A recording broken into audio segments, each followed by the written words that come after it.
Сезон дождей в том году выдался аномальным.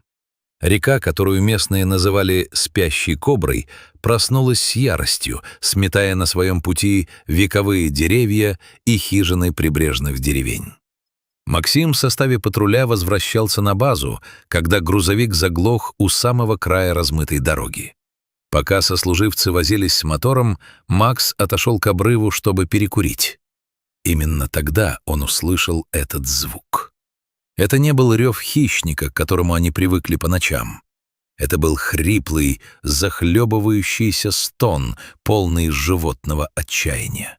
Внизу, в бушующем сером потоке, среди острых веток и речного мусора, боролось за жизнь нечто огромное и рыжее. Тигр. Огромный бенгальский самец попал в ловушку. Его задняя лапа была зажата между двумя тяжелыми бревнами, которые заклинило в прибрежных камнях. Вода прибывала с каждой минутой, уже накрывая морду зверя. «Ты с ума сошел, Березин!» — кричал сержант, хватая Максима за плечо. «Это машина для убийства! Он перекусит тебя пополам, если ты вообще до него доплывешь!» Но Максим видел не убийцу. Он видел глаза. В них не было ярости, только ледяной ужас перед наступающей тьмой. Не раздумывая, парень сбросил разгрузку, оставив только нож в ножнах на поясе, и прыгнул в ледяную кашу из воды и грязи. Течение было такой силы, что Максима едва не размозжило о первый же валун. Он вынырнул, отплевываясь от глины, и поплыл к затору. Когда он оказался в метре от тигра, зверь оскалился. Огромные клыки обнажились в последнем предупреждении, но сил на рывок у хищника уже не было. «Тише, рыжий, тише!» — шептал Макс, хотя его голос тонул в гуле реки. Он нырнул под воду. Видимость была нулевой. На ощупь он нашел бревна. Одно из них было подперто камнем. Используя нож как рычаг и упираясь ногами в скользкое дно, Макс совершил невозможное. На адреналине он сдвинул опору. Бревно дрогнуло, и лапа тигра освободилась. В тот момент, когда зверь обрел свободу, произошло то, чего боялись все на берегу. Тигр мощным рывком подался вперед и вонзил когти в плечо своего спасителя. Максим вскрикнул, уходя под воду. На берегу затрещали автоматы, солдаты открыли огонь в воздух, боясь зацепить своего. Но тигр не кусал. Он сомкнул челюсти на воротнике куртки Максима и, работая мощными лапами, потащил обмякшее тело человека к пологому берегу, подальше от основного русла.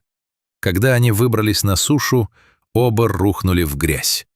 Тигр тяжело дышал, его бока ходили ходуном. Максим, истекая кровью из глубоких царапин на плече, пытался отползти, ожидая финального прыжка. Зверь поднялся, подошел к человеку вплотную и просто лизнул его в лицо шершавым, как наждак, языком. После этого хищник скрылся в джунглях, не обернувшись. Прошло 5 лет. Максим давно вернулся домой, раны зажили, оставив лишь белые шрамы на плече. Он работал егерем в заповеднике, стараясь держаться поближе к лесу. История о спасенном тигре стала семейной легендой, в которую со временем перестал верить даже он сам. Но однажды в его край пришла беда. Браконьерская группировка, охотившаяся за редкими видами, устроила засаду в лесу. Максим, патрулировавший сектор в одиночку, попал в окружение. 4 вооруженных мужчин прижали его к скалистому выступу. «Ты много крови нам попортил, егерь!» — ухмыльнулся вожак, поднимая карабин. «Здесь тебя никто не найдет». Максим закрыл глаза, понимая, что это конец. Тишина леса внезапно стала звенящей, и вдруг низкий вибрирующий рык, от которого задрожали кости. Из густой тени деревьев вышла тень. Это был тигр, огромный, с характерным шрамом на задней лапе. Тот самый. Несмотря на то, что до того места, где они встретились впервые, были 1000 километров, или это был его дух, или невероятное совпадение путей, зверь стоял между Максимом и браконьерами. Произошло немыслимое. Хищник не бросился на людей. Он просто шел вперед, издавая звук, похожий на гром.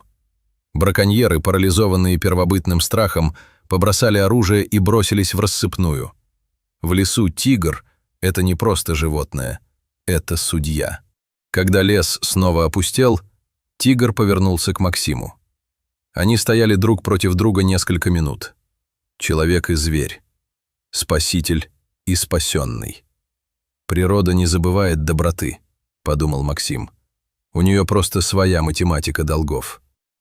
Тигр медленно подошел, коснулся лбом колена Максима, жест высшего доверия в кошачьем мире, и растворился среди деревьев так же внезапно, как и появился. Максим остался стоять в золотистых лучах заката, зная, что в этом мире есть связи, которые сильнее стали пулем и самого времени. С тех пор браконьеры обходят этот район 10-й дорогой. Говорят, лес охраняет рыжий демон, который понимает человеческую речь. А Максим Березин часто оставляет на границе дальнего участка свежее мясо, точно зная, что его старый друг где-то рядом. Ведь то, что началось в бушующей реке, не закончится никогда.